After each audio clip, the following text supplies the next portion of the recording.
നമസ്കാരം. മഴത്തോരും മുമ്പേ സീരിയലിന്റെ ഇനി വരാൻ വേണ്ടി പോകുന്ന എപ്പിസോഡിന്റെ റിവ്യൂ വിശേഷങ്ങളിലേക്ക് എല്ലാവർക്കും സ്വാഗതം. ഔദക്കുട്ടിച്ചായൻ തിരിച്ച് പുനലൂരിലേക്ക് പോകാൻ വേണ്ടിയിട്ട് ഇറങ്ങുവാണ്. ഒപ്പം അലീനയും ഇറങ്ങുന്നുണ്ട്. പോകുന്നതിന് മുമ്പായിട്ട് ഔദക്കുട്ടി അലീനയുടെ അടുത്ത് പറയുന്നുണ്ട് കേട്ടോ, ഞാന് നാളെയോ മറ്റന്നാളോ തിരിച്ചു വരും, പറ്റുമെങ്കിൽ ഇന്ന് തന്നെ തിരിച്ചെത്തും. അവിടെ ചെന്നിട്ട് കുറച്ച് ഇടപാടുകളുണ്ട്. ഈ പുനലൂർ എന്ന് പറയുന്നത് അത്ര ദൂരമൊന്നുമല്ല. ഔദക്കുട്ടിച്ചായം പോകുന്ന സമയത്ത് നമ്മുടെ അലീനയ്ക്കാണെന്നുണ്ടെങ്കിൽ ഒറ്റപ്പെട്ടതുപോലെ തോന്നുന്നു എന്ന് ഔദക്കുട്ടീൻ്റെ അടുത്ത് പറയുന്നുണ്ട് കേട്ടോ. കാരണം വല്യപ്പച്ചന് അറിയാലോ ഞാനും കേണലും തമ്മിൽ ഉടക്കിലാണ് എന്ന്.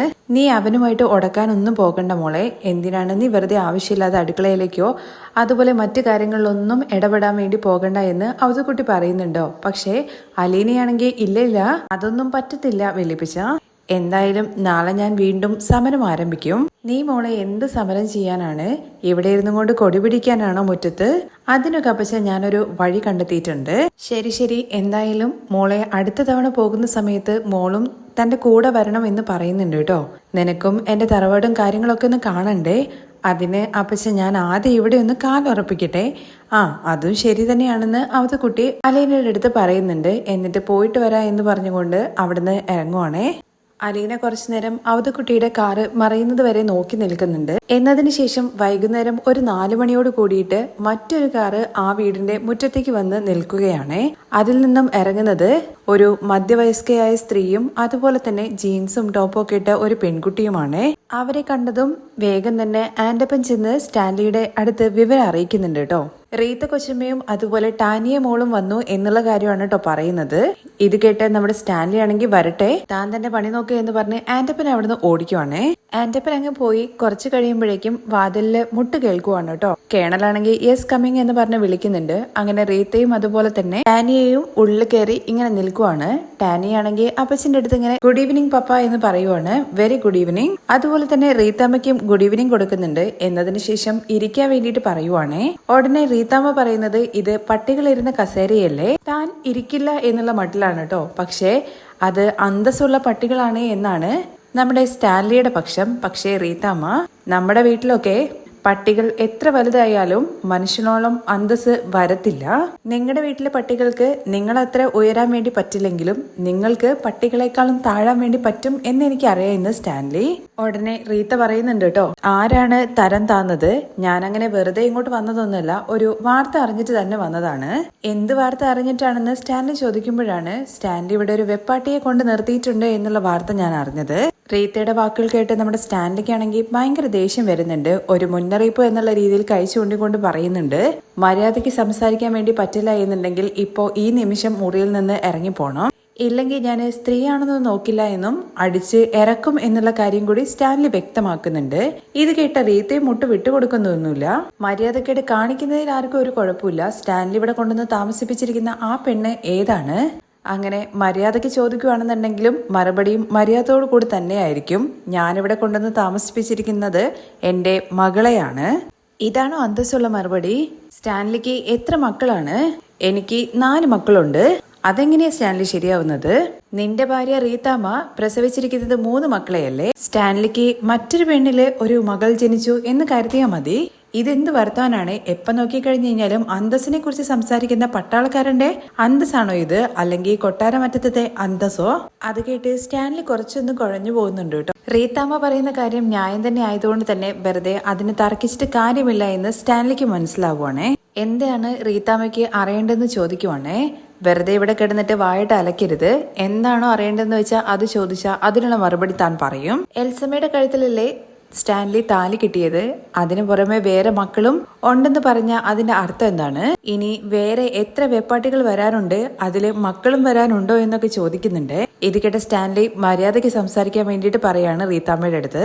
ഇതുവരെ ഉണ്ടാവാത്ത ഒരു മകള് ഇപ്പൊ ഉണ്ടല്ലോ, എനിക്കറിയേണ്ടത് ആ മകള് എങ്ങനെ ഉണ്ടായി എന്നാണ്. എൽസമ്മയെ കല്യാണം കഴിക്കുന്നതിന് മുമ്പ് എനിക്ക് ഒരു എഫ്ഐആറിൽ ഉണ്ടായതാണ് എന്ന് പറയുവാണേ. അങ്ങനെയാണെങ്കിൽ പിന്നെ എന്തിനാണ് എൽസമ്മയുടെ കഴുത്തിൽ താലി കെട്ടിയത്? ആ പെണ്ണിനെ അങ്ങ് കെട്ടി അവളുടെ കൂടെ അങ്ങ് ജീവിച്ചൂടായിരുന്നോ എന്ന് ചോദിക്കുവാണേ.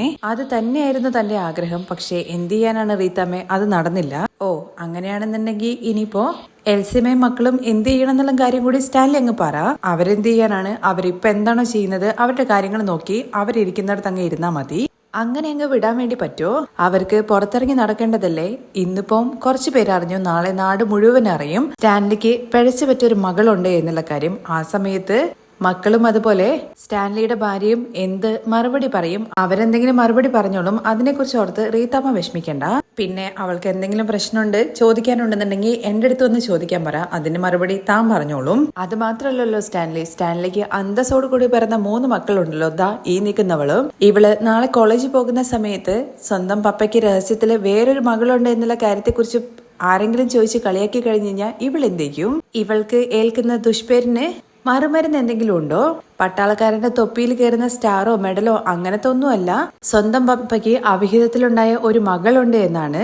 അത് ഒരു ദുഷ്പേരല്ല എന്നുള്ള കാര്യം ചോദിക്കുമ്പോഴേക്കും സ്റ്റാൻലിക്ക് അങ്ങ് ദേഷ്യം വരികയും ഇരുന്നിടത്ത് അങ്ങ് എഴുന്നേൽക്കുകയും ചെയ്യുന്നുണ്ട്. റീത്താമ്മ ഒരു കാര്യം മനസ്സിലാക്കണം, ഞാനൊരു പെണ്ണിനെ സ്നേഹിച്ചു എന്നുള്ളത് സത്യം തന്നെയാണ്. പക്ഷേ ഇങ്ങനൊരു മകള് തനിക്കുണ്ട് എന്നുള്ള കാര്യം, അവള് ജീവിച്ചിരിപ്പുണ്ട് എന്നുള്ള കാര്യം പോലും തനിക്ക് ഇതുവരെ അറിയില്ലായിരുന്നു. ഇപ്പോഴാണ് ഞാൻ അറിഞ്ഞത്. അറിഞ്ഞ ഉടനെ തന്നെ അവളെ ഞാൻ ഏറ്റെടുക്കുകയും ചെയ്തു. എന്റെ കടമയാണ്, അതിനെക്കുറിച്ച് എനിക്ക് കൂടുതൽ സംസാരിക്കാനില്ല എന്ന് പറഞ്ഞിട്ട് സ്റ്റാൻലി ഒഴിഞ്ഞു മാറുവാണേ. അപ്പോഴും റീത്താമ്മ ഒട്ടും വിട്ടുകൊടുക്കുന്നില്ല. ഇത് ഏതൊരു പെണ്ണിനും സഹിക്കാൻ വേണ്ടി കഴിയുന്ന കാര്യമാണോ? അവരുടെ മക്കൾക്ക് സഹിക്കാൻ വേണ്ടി പറ്റുമോ? മക്കളോടും ഭാര്യയോടൊക്കെ അന്വേഷിച്ച് അവരുടെ സമ്മതത്തോട് കൂടിയിട്ടാണോ ഇങ്ങനൊരു പെണ്ണിനെ ഇവിടെ കൊണ്ടുവന്ന് താമസിക്കാനുള്ള തീരുമാനം സ്റ്റാൻലി എടുത്തത്? കഴിഞ്ഞ 24 വർഷം മുമ്പ് സംഭവിച്ച കാര്യമാണ്. ആ സമയത്ത് റീത്താമ്മയോ മക്കളോ ആരും തന്റെ കൂടെ ഉണ്ടായിരുന്നില്ല. അതുകൊണ്ട് തന്നെ അവരുടെ അടുത്ത് അഭിപ്രായം ചോദിക്കേണ്ട കാര്യമുണ്ടെന്ന് എനിക്ക് തോന്നിയില്ല. അത് മാത്രമല്ല, സ്റ്റാൻലി അങ്ങനെ മറ്റുള്ളവരുടെ അഭിപ്രായം കേട്ടിട്ട് തീരുമാനം എടുക്കുന്ന ഒരാളും അല്ല. ഓഹോ, അങ്ങനെയാണല്ലേ സ്റ്റാൻലി പറയുന്നത്? സ്റ്റാൻലി ഒരു കാര്യം മനസ്സിലാക്കണം, അങ്ങനെ റീത്താമ്മ ആരും ഇല്ലാത്തവളൊന്നുമില്ല. അവൾക്കും ചോദിക്കാനും പറയാനും ഒക്കെ ആൾക്കാരുണ്ട്. തണ്ടും തടിയുമുള്ള ആങ്ങളമാരുണ്ട്. ഇനി അതും പോരെങ്കിൽ ഈ നാട്ടിലെ നിയമവും നടപടികളും കാര്യങ്ങളും ഒക്കെ ഉണ്ട്. ഓ, റീത്താമ്മ അങ്ങനെയാണല്ലേ പറഞ്ഞു വരുന്നത്? അങ്ങനെയാണെങ്കിൽ നിങ്ങളെ കൊണ്ട് പറ്റുന്ന കാര്യങ്ങൾ നിങ്ങൾ അങ്ങ് ചെയ്യുക എന്നുള്ള കാര്യം തന്നെയാണ് സ്റ്റാൻലി തിരിച്ചും പറയുന്നത്. അത് മാത്രമല്ല, റീത്താമ്മ ഒരു കാര്യം കൂടി മനസ്സിലാക്കണം. കഴിഞ്ഞ 24 വർഷങ്ങൾ മുമ്പ് വരെ നടന്ന സംഭവങ്ങൾ എന്ന് വെച്ച് കഴിഞ്ഞാൽ ഇത്രയും നാൾ ഒഴുകിയ വെള്ളമൊക്കെ തിരിച്ചൊഴുക്കാൻ വേണ്ടി പറ്റുമോ? അങ്ങനത്തെ രീതിയിൽ ചോദ്യങ്ങളൊക്കെ ചോദിക്കുന്നുണ്ട്. അതുകൊണ്ട് തന്നെ സ്റ്റാൻലിക്ക് 24 വർഷം മുമ്പുണ്ടായ കുഞ്ഞിനെ തിരിച്ച് ആ അമ്മയുടെ ഗർഭപാത്രത്തിലേക്ക് തിരിച്ചയക്കാൻ വേണ്ടി പറ്റുമോ? അവളുടെ അച്ഛന്റെ പേരിന്റെ അവിടെ നിന്ന് സ്റ്റാൻലിയുടെ പേര് വെട്ടിക്കളയാൻ വേണ്ടി പറ്റുമോ എന്നൊക്കെ ചോദിക്കുന്നുണ്ട് കേട്ടോ. ഇത് കേട്ട റീത്താമ്മ, ഇതൊക്കെ സ്റ്റാൻലിയുടെ പക്ഷമാണ്. നീതിമാന്മാർ നോക്കുന്ന സമയത്ത് ഞങ്ങളുടെ പക്ഷത്തായിരിക്കും ന്യായം. അവകാശം ചോദിച്ചുകൊണ്ട് അവള് വരാത്തടത്തോളം കാലം സ്റ്റാൻലിക്ക് അവളെ കൂടെ പറപ്പിക്കേണ്ട കാര്യമൊന്നുമില്ല. അതുമാത്രമല്ല, സ്റ്റാൻലി കാരണം ഭാര്യയ്ക്കും മക്കൾക്കും ഉണ്ടായ അപമാനത്തിന് സ്റ്റാൻലി കണക്ക് പറഞ്ഞേ പറ്റുള്ളൂ. റീത്താമ്മ പറയാനുള്ളതൊക്കെ പറഞ്ഞു കഴിഞ്ഞെങ്കിൽ ഇനി റീത്താമ്മയ്ക്ക് പോകാം എന്ന് സ്റ്റാൻലി പറയുവാണേ. ഞാൻ പോവുകയാണ്. അത് കഴിഞ്ഞ് ടാനിയുടെ കൈ പിടിച്ചും കൊണ്ട്, വാ മോളെ, ഇതുപോലൊരു പപ്പയുടെ മകളായിട്ട് ജനിച്ചതാണ് നിന്റെയൊക്കെ ശാപം എന്ന് പറഞ്ഞിട്ട് അവളെയും കൂട്ടിയിട്ട് അങ്ങ് പോവുകയാണേ.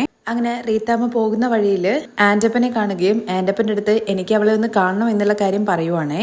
മുറി ഏതാണെന്നുള്ള കാര്യം ചോദിക്കുമ്പോൾ ആന്റപ്പൻ മുറി ചൂണ്ടി കാണിക്കുന്നുണ്ട്. നമ്മുടെ അലീനയാണെന്നുണ്ടെങ്കിൽ മുറിയിൽ കുളിയൊക്കെ കഴിഞ്ഞ് പുറത്തേക്ക് ഇറങ്ങുന്ന സമയത്താണ് റീത്താമ്മ കയറി ചെല്ലുന്നത്. ഉള്ളിലേക്ക് കയറി വരുന്നത് വാതിലങ്ങ് തള്ളി തുറന്നുകൊണ്ടാണ് കേട്ടോ.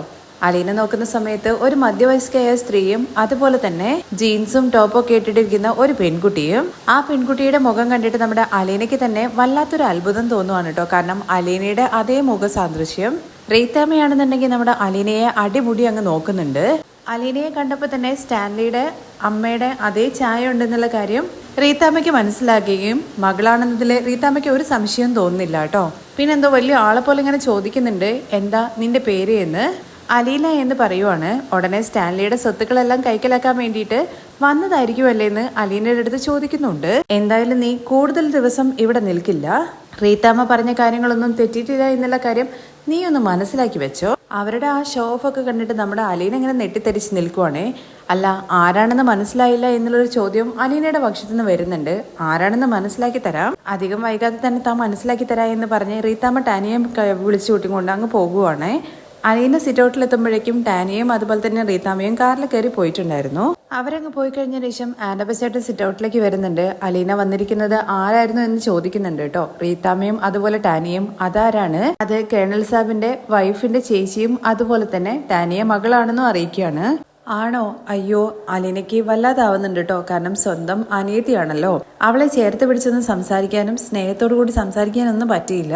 ഞാനൊന്നും തട്ടിയെടുക്കാൻ വേണ്ടി വന്നതല്ല എന്നും നിന്റെ സ്വന്തം ചേച്ചിയാണെന്നുള്ള കാര്യം അവളുടെ അടുത്ത് പറയാൻ വേണ്ടി പറ്റിയില്ലല്ലോ എന്നുള്ളൊരു കുറ്റബോധമാണ് നമ്മുടെ അലീനയ്ക്ക്. എന്തായാലും അലീന അവളുടെ അടുത്ത് സംസാരിക്കാണ്ടിരുന്നത് നന്നായി. അതൊന്നും മനുഷ്യക്കുഞ്ഞാണെന്ന് പറയാൻ വേണ്ടി പറ്റില്ല. അങ്ങനത്തെ ഒരു സ്വഭാവമാണ്. അതിനടുത്തൊന്നും സംസാരിക്കാതിരിക്കുന്നതാണ് നല്ലതെന്ന് നമ്മുടെ ആൻഡപ്പ ചേട്ടൻ അലീനയുടെ അടുത്ത് പറയുന്നുണ്ട്. കേണൽ സാബിന്റെ അടുത്ത് മാത്രം അതൊന്നും ചെലവാത്തതുകൊണ്ടാണെന്ന് പറയുമ്പോൾ അലീന അങ്ങനെ കണ്ടപ്പോ തോന്നിയില്ലല്ലോ.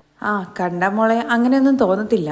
അല്ല ആൻഡപ്പ ചേട്ടാ, എന്തുകൊണ്ടാണ് കേണൽ സാബിന്റെ ചേച്ചി വന്നത്? കേണൽ സാബിന്റെ വൈഫ് എന്തുകൊണ്ടാ വരാത്തെന്നുള്ള കാര്യം ചോദിക്കുവാണ്. സാധാരണ ഇങ്ങനൊരു സംഭവം ഉണ്ടായി കഴിഞ്ഞാൽ വൈഫ് നേരിട്ടാണല്ലോ വരേണ്ടത്. കുഞ്ഞെ, എനിക്ക് ഇതിനെ കുറിച്ച് ഒന്നും അറിയില്ല. എന്താണെങ്കിലും കേണൽ സാബിന്റെ അടുത്ത് നേരിട്ട് അങ്ങ് പറഞ്ഞാൽ മതി എന്നുള്ള കാര്യമാണ് ആൻഡപ്പം പറയുന്നത്. പക്ഷെ ആൻഡപ്പം പേടിച്ചിട്ടാണ് പറയാത്തെന്നുള്ള കാര്യം മനസ്സിലാക്കിയ അലീന പേടിച്ചിട്ടാണെന്ന് അങ്ങ് പറഞ്ഞാൽ പോരെ. മോളെ, കേണൽ സാബിന്റെ ഭാവം എപ്പോഴാ മാറാൻ വേണ്ടി പോകുന്നതെന്നുള്ള കാര്യം കുഞ്ഞിന് അറിയില്ല. അതുകൊണ്ടാണ് മാറട്ടെ. എന്തായാലും കുറച്ച് സ്വഭാവം ഒന്ന് മാറ്റിയെടുക്കണമെന്ന് പറയണേ. കുഞ്ഞെ, നിന്റെ സ്ഥാനത്ത് മറ്റാരെങ്കിലും ആണ് പൗലോസുമായിട്ട് പ്രശ്നം ഉണ്ടാക്കിയെന്ന് വെച്ചാലുണ്ടല്ലോ. അതെ ആൻഡപ്പ ചേട്ടാ, ഞാന് കേണലിന്റെ മകളല്ലേ, അതുകൊണ്ടല്ലേ ഞാന് അങ്ങനെയൊക്കെ സംസാരിച്ചത്. വേറെ ആർക്കും അതിനെക്കുറിച്ച് സംസാരിക്കേണ്ട ആവശ്യമില്ലല്ലോ. കേണലിന് അങ്ങനെ മകളോ ഭാര്യയോ അങ്ങനത്തെ നോട്ടൊന്നും ഇല്ലാത്ത ആളാണ്. അപ്പൊ ആൻഡപ്പ ചേട്ടൻ പറഞ്ഞു വരുന്നത് എനിക്ക് ഒരു അടി കിട്ടാനുള്ള സാധ്യത ഉണ്ടായിരുന്നു എന്നല്ലേ? അല്ല കുഞ്ഞെ, നീ കേണൽ സാബിന്റെ മകളാന്നുള്ള കാര്യം പറഞ്ഞല്ലോ, പക്ഷെ എനിക്ക് അതിനെക്കുറിച്ച് ഒരു പിടിയും കിട്ടുന്നില്ല. ഇത് കേട്ട അലീന തിരിച്ചും പറയുന്നുണ്ട്, എനിക്കും അതിനെക്കുറിച്ച് വലിയ പിടിയൊന്നുമില്ല. അതിനെക്കുറിച്ചൊക്കെ കേണലിന്റെ അടുത്ത് ഡയറക്റ്റ് ആയിട്ട് അങ്ങ് ചോദിച്ചാൽ മതി. അത് പറഞ്ഞു കേട്ട് ആൻഡപ്പനാണെങ്കിൽ അലീനയെ ഒരു നോട്ടം നോക്കി അവിടെ നിന്ന് അങ്ങ് പോകുന്നുണ്ട്. അതിനുശേഷം അലീന ഇങ്ങനെ നിന്നിങ്ങനെ ആലോചിക്കുകയാണേ. കേണലിന്റെ കൂടെ ഒരു മകളെന്ന് പറഞ്ഞിട്ട് ഒരു സ്ത്രീ ഇവിടെ താമസിക്കാൻ വേണ്ടി തുടങ്ങിയിട്ടുണ്ട്. പൊതുവെ സ്വന്തം ഭാര്യമാരാണല്ലോ കയറി വരുന്നത്, പക്ഷെ ചേച്ചിയാണ് വന്നത്, കൂടെ പപ്പയുടെ മകളും. ഇതെല്ലാം അലീനയ്ക്ക് ശരിക്കും ഒരു വിചിത്രമായിട്ട് തന്നെയാണ് തോന്നുന്നത്.